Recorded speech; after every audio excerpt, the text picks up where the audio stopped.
Hello anime lovers, स्वागत है आपका मिस्टर सेनपाई चैनल पर। और आज हम शुरू करने वाले हैं जुजुत्सु काइसेन के नए सीजन 3 को, जिसमें हमें द कलिंग गेम आर्क देखने को मिलेगा। तो चलिए जानते हैं इसके एपिसोड नंबर 1 की कहानी को।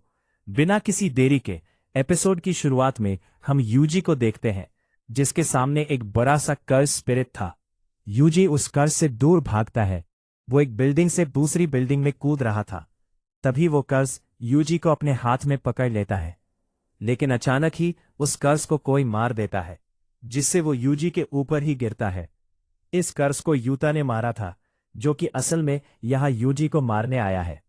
कहानी अब कुछ समय पीछे जाती है। हम जेनिन घराने के सबसे छोटे बेटे नाओया जेनिन को देखते हैं, जो बात कर रहा था कि माँ की अभी तक मरी या नहीं। वैसे ऐसी लड़की को तो मर ही जाना चाहिए जो घर के मर्दों की बात नहीं सुनती। उससे अच्छी तो माँ है, जिसे कम से कम पता तो है कि वो एक लड़की है। नाओया को यहाँ पर जिनेनिची और ओजी जेनिन भी मिलते हैं, जो उसे डांटते हैं कि तुम्हारे पिता अपनी आखिरी सांसें गिन रहे हैं और तुम अब आ रहे हो। नाओया बोलता है कि किसे फर्क पड़ता है, सबको मालूम है कि जेनिन घराने का अगला वारिस मैं ही हूं।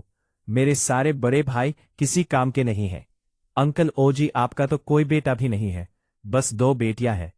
और जिनेनिची, तुम्हारी तो शक्ल ही खराब है, अपने भाई तोजी से बिल्कुल उल्टी।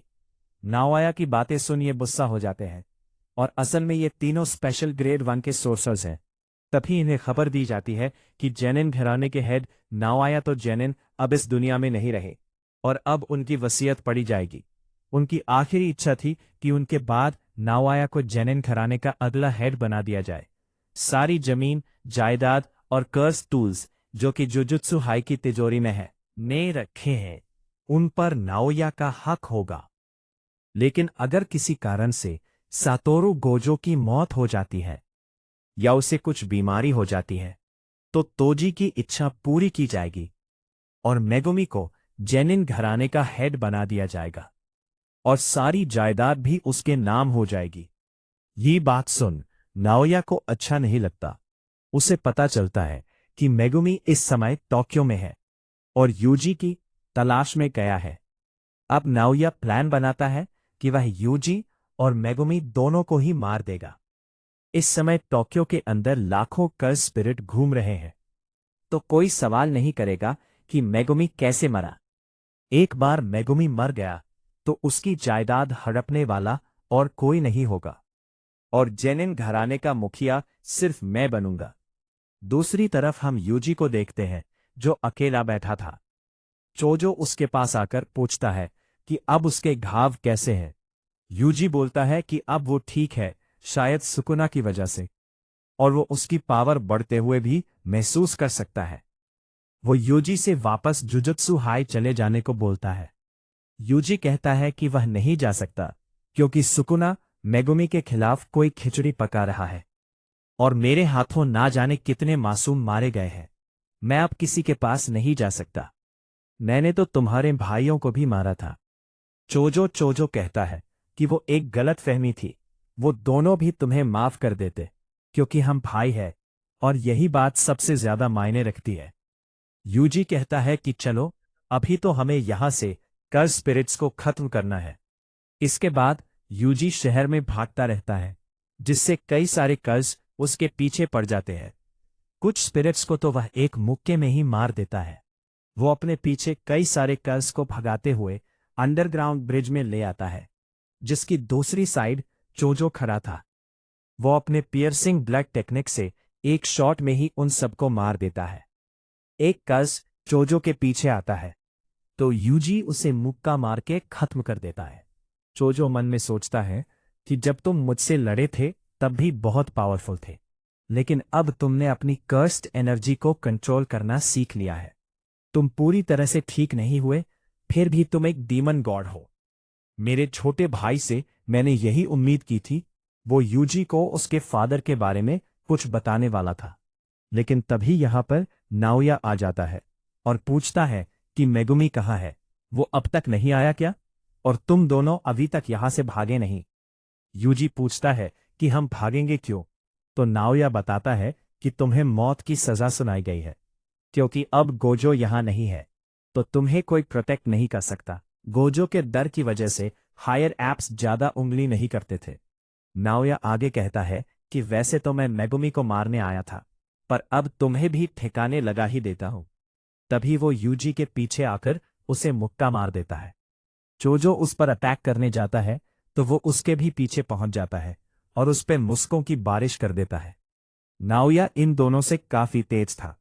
चोजो कहता है कि उसके पास जरूर कोई टेक्निक होगी। नाओया मन में सोचता है कि ये यूजी तो सुकुना का वेसल है, पर ये दूसरा बंदा कौन है। तभी इन्हें एक जोरदार कर्स्ड एनर्जी महसूस होती है।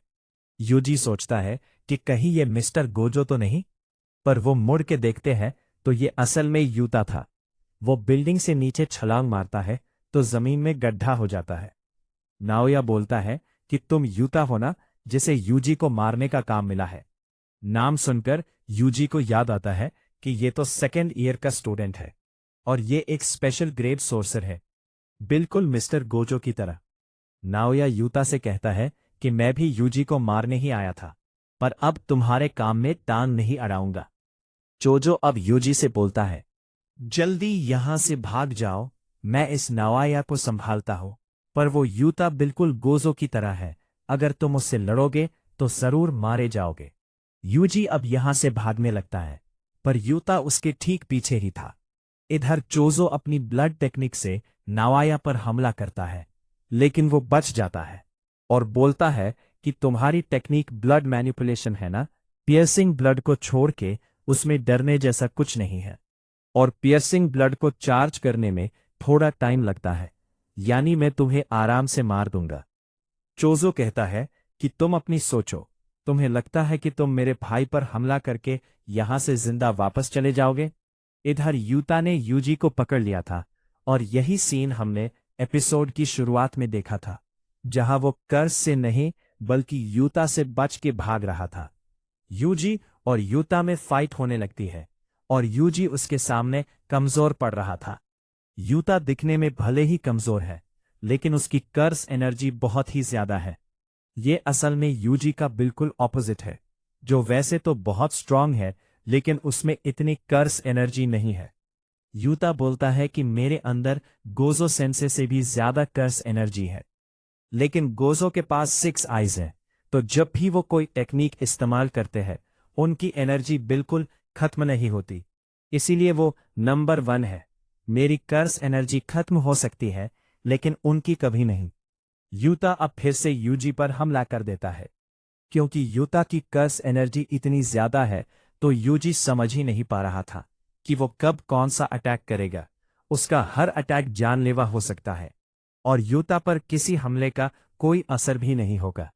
लेकिन यूजी भी इतनी जल्दी हार मानने को तैयार नहीं था। अब यूजी भी एक चाकू उठा लेता है। गोजो ने उसे बताया था कि कुछ सोर्सर्स हथियार का इस्तेमाल भी करते हैं, लेकिन उसके लिए भी एनर्जी कंट्रोल करना आना चाहिए। यूजी अब अपने चाकू को आगे करके यूता की कटाना रोक लेता है, पर यूता बोलता है कि तुम कट आना पर कुछ ज्यादा ही ध्यान दे रहे हो, और उसे एक जोरदार मुक्का मार देता है। यूजी अब लात मार के उसकी कटाना तोड़ देता है, जो देख यूता हैरान था। आखिर यूजी भी गोजो सेंसे का स्टूडेंट है।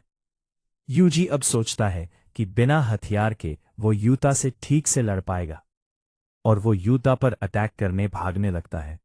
लेकिन तभी पीछे से एक बड़ा सा कर्स आके उसे पकड़ लेता है। ये असल में रीका थी। यूजी को समझ नहीं आता कि ये रीका कहाँ से आ गई। उसने यूजी को ऐसे पकड़ा था कि वो हिल भी नहीं पा रहा था।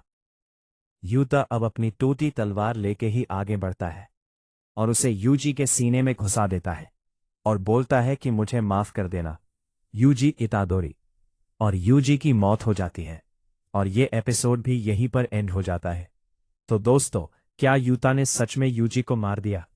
जानेंगे अगले एपिसोड में, जो कि इसके साथ ही रिलीज किया गया है। अगर आप चाहते हैं कि मैं इस सीरीज को कंटिन्यू रखूं, तो कमेंट में यस जरूर टाइप करें। बाकी वीडियो अच्छा लगा हो तो इसे लाइक और शेयर कीजिए।